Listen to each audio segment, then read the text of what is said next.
getmə o mənim əməliyyata, getsən öləcəksən. Dedim, ölmək ölməkdir, yəni mən belə də ölürəm.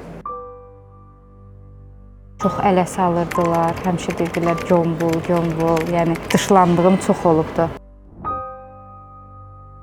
Təxminən 1-ci sinifdən sonra başladım kökəlməyə və bu get-gedə davam elədi. Çox çalışdım, özüm arıqlıyım. Yaşım az idi, amma buna baxmayaraq mən çox yaşlı görsənirdim və istədiyim yaşıma uyğun geyimlər tapa bilmərdim. Mağaza saççısı gətirir, mənə 60 yaşındakı xanımın paltarını verir ki, bu sənin razmeri var, ancaq bu paltar var. İlk şəklimdən sonra mən qərar verdim ki, artıq əməliyyat olmalıyam.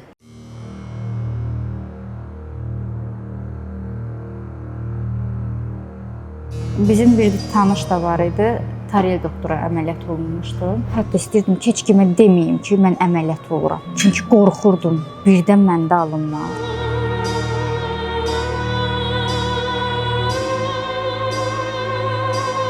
Amma da düşünmədim ki, məsələn, həmin bu ərəfədə alınmaz deyə bir şey yoxdur. Yenidən həyata gəlsəydim, bu əməliyyatı daha əvvəl eləyərdim. Çünki köklüklə çox zamanımı itirmişim.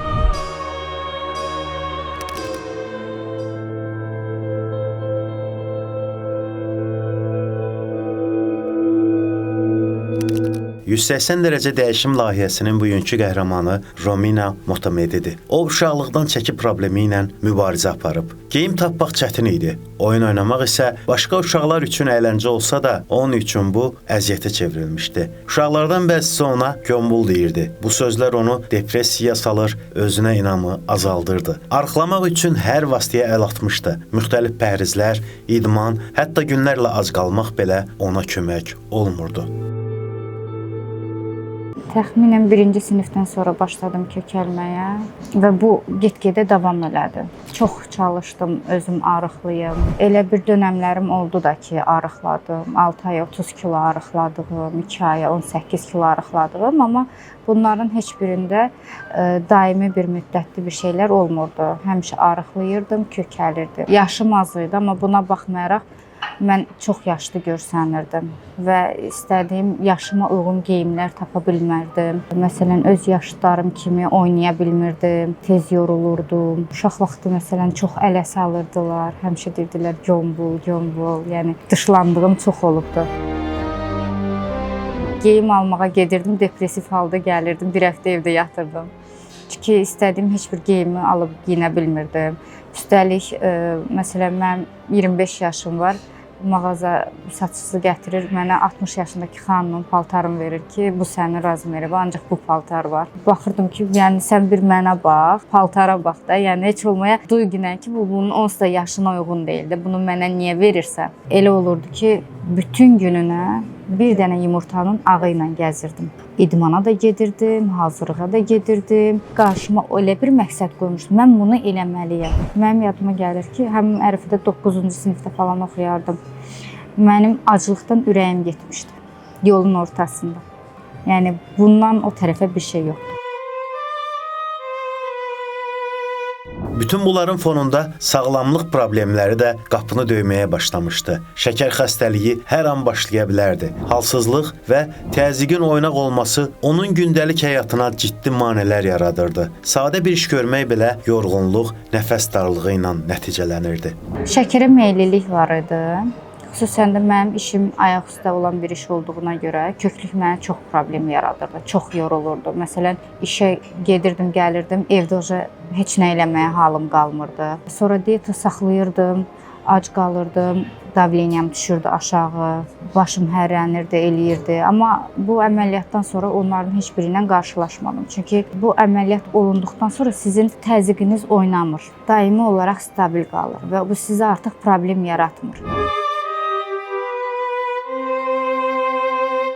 Romina model kimi çalışırdı. Şəkillərdə və videolarda özünü gördükcə vəziyyətin nə qədər mürəkkəb olduğunu daha çox anlayırdı. Hətta bu yükü daşıya bilməyəcəyini hiss edirdi və günlərin bir günü doktor Tariyel Ömərov tanıdı. Ona güvəndi. Həkimin səmimiyyəti, gülərüzlüyü və insani yanaşması Rominaya əməliyyat qərarını vermək üçün lazım olan mənəvi gücü verdi.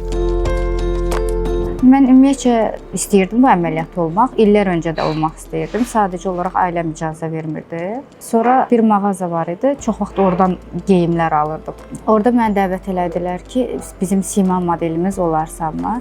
Ki, sən əynində paltarları geyindirək. O mağazanın çəkilişindən sonra mənim elə ilk şəklim paylaşıldı səhifədə. Məəttəl qaldım ki, yəni mən bu dərəcədə kökəm. Yəni mən həqiqətən belə görsəmdim. Çünki insan güzgüdə özünə baxanda heç vaxt o köklüyü hiss eləmir. Mənim Instagram səhifəmə də kimsə baxsaydı həmin kök vaxtlarımda, hamısı uzaq baş deyərdi ki, topuş bir xanımdır da, yəni bu dərəcədə kök olduğumu hiss eləməzdilər. Mən də onu görmürdüm. Ta ki o günə qədər. İlk şəklimdən sonra mən qərar verdim ki, artıq əməliyyat olmalıyam.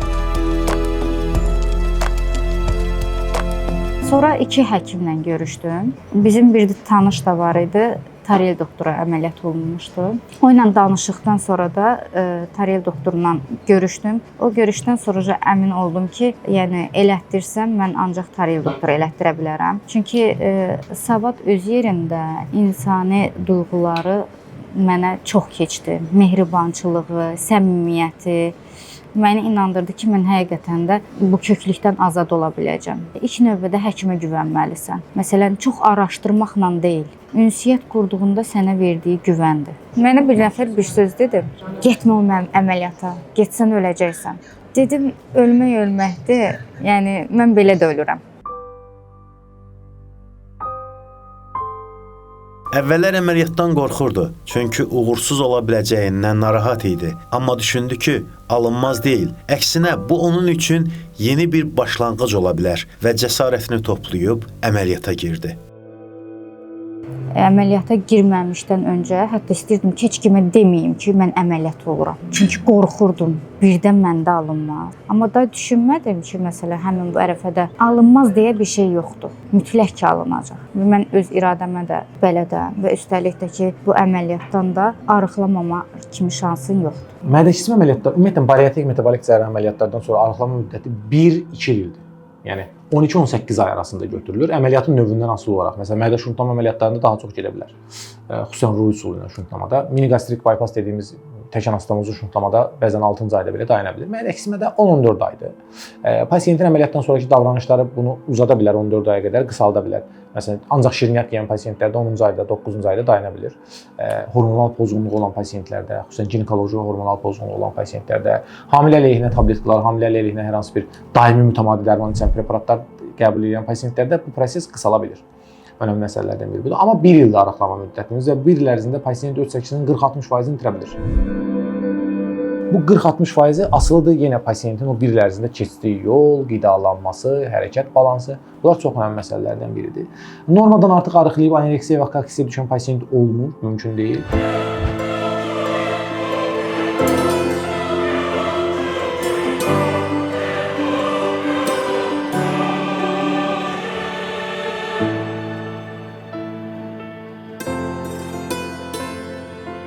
Rominanın həyatı gözəlləşmişdi. Artıq yorulmaq nədir bilmir. Daha enerjili, daha xoşbəxt və həyat işqi ilə doludur. Əvvəl çətinliklə qalxdığı pilləkənləri indi gülümsəyərək keçir. Həyatdan daha çox zövq almağa başlayıb. Mənim həyatımda çox şey dəyişib. Məsələn, mən yorulmaq elə də bilmirəm. Hər yerə taksi ilə, maşınla gedən insan, mən ayaqla yeriməkdən zövq alıram. İnsan olduğumu duyuram. Elə olurdu, məsəl üçün, mənə harası çağırırdılar. Mən həmişə eyni tərzdə giyinməyimə görə, nə bilim, evdən bayıra çıxmaq istəmirdim. Amma arıqladım.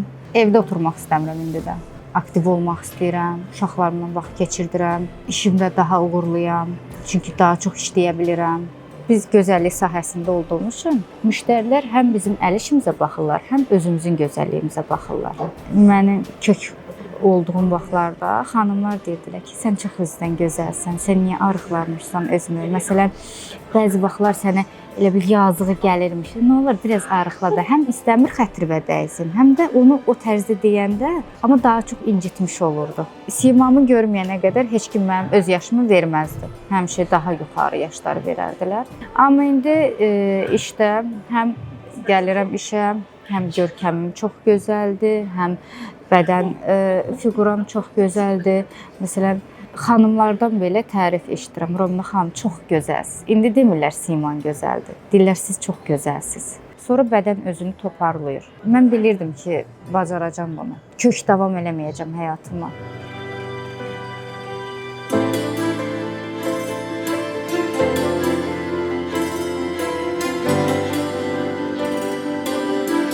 Əməliyyatdan sonra qidalanmasına tamamilə nəzarət etməyə başlayıb. Əvvəllər nə qədər yesə belə toxluq hiss etməzdi, amma indi çox az yeməklə də doyur, bədənini idarə etməyi öyrənib.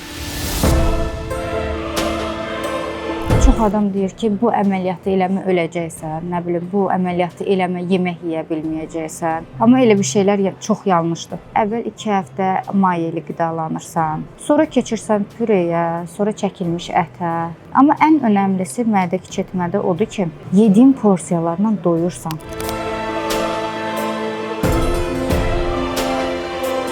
Bariatrik cərrahiyyə bir pasiyentin 30 yaşında, 35 yaşında, 40 yaşında, 50 yaşında olan mədə-bağırsaq sistemin sıfırlayıb 6 aylıq uşağın vəziyyətinə gətirir çıxardır. Və biz başlayırıq, təsəvvürən bir proqram var, bir proqramı sildik, bir ağ vərəq verdik və ağ vərəqə başlayırıq yenidən proqram yazmağa. Proqram yazılma təminatımız, sadə izah eləyəcəm bunu, yorucu olmasın deyənə, 5 həftə çəkir. Yəni biz maye qidadan başlayırıq, 6 aylıq bir uşağı 3 yaşında, 4 yaşında uşağın bir mədəsinə gətirib çatdırırıq 5 həftəyə. Artıq maye qidalanmadan pasiyent tikələrə, kotletinə, kababına və yaxud da digər normal əməliyyatdan qabaqki kimi əməliyyatdan qabaqdakı formada yediyi qidalarına 5 həftəyə gəlib çatır. Amma əməliyyatdan qabaq 50 dənə yarpaq dolması yeyib doyurdusa, 5 şiş kabab yeyib doyurdusa, indi bir tişə ilə doyur.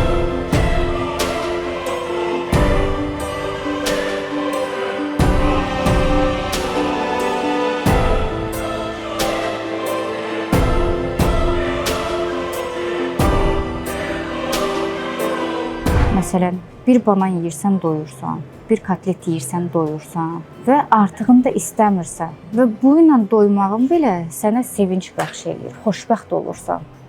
Necə oldu? Mən bunu axı yedim. Normalda mən bunu yeyib doymamalıydım. Amma yeyirsən doyursan və sənə möhtəşəm bir xoşbəxtlik verir.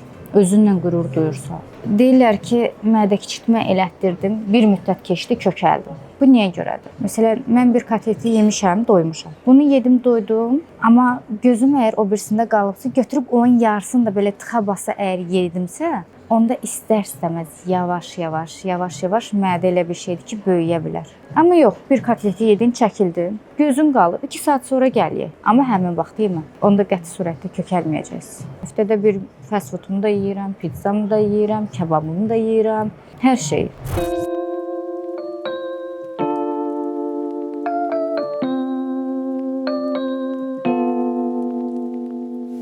Əməliyyatdan sonra doktor Taryal Ömərov onu mütəmadi izləyir, sağlamlıq vəziyyətini yoxlayır və düzgün qidalanma və həyat tərzi ilə bağlı vacib tövsiyələr verir. Ona bu yolda yenidən əvvəlki vəziyyətə qayıtmaması üçün daim dəstək olur.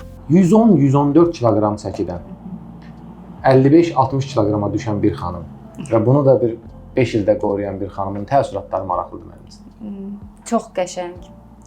Həqiqətən də, yəni o çəkilərdə olanda sanki yaşamırsan, yenidən doğulursan. Həyat sənə tamamilə fərqliliklər gətirir. Daha hər şeyə marağın artır, xoşbəxt olursan və ən yaxşı bir şeydə ki, gözəl ana olmaq olursan. Çünki artıq çəkinin verdiyi əsəb, stres, yorğunluq, hormonal problemlər. Bəli. Onlar sənə hətta ana olmağa belə problem yaradır. Bəli.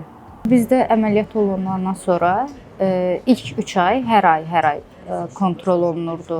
Qan dəyərlərimiz yoxlanılırdı. Nə vitamin çatışmırsa, onlarla biz tabletka şəklində qidalanırdıq. Amma belə yavaş-yavaş 3 ay, sonra 1 ili keçəndən sonra artıq 6 aydan bir, indi ildə bir dəfə. Çünki mən artıq əslində heç ehtiyac da duymuram, yəni getməyə. Çünki mən tam sağlam insanam.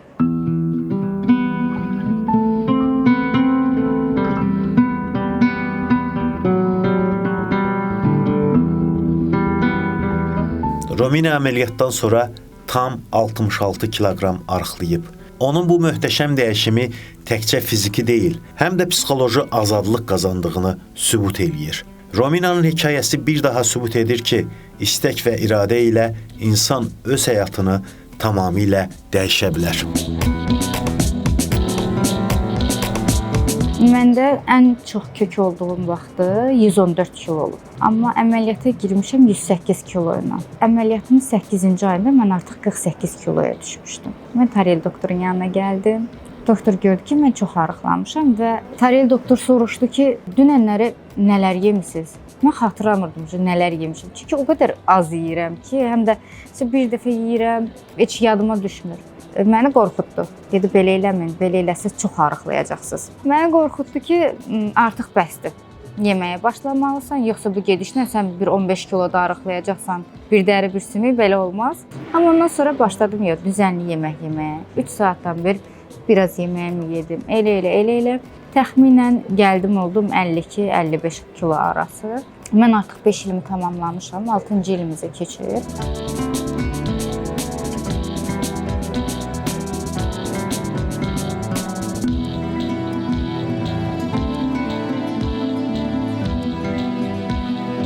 Bu çəkidə necə qaldınız? Əməliyyat elədik. Siz biz 50 kiloqrama qədər endiniz. 52, 53, hətta 48 olan vaxtlarımız oldu.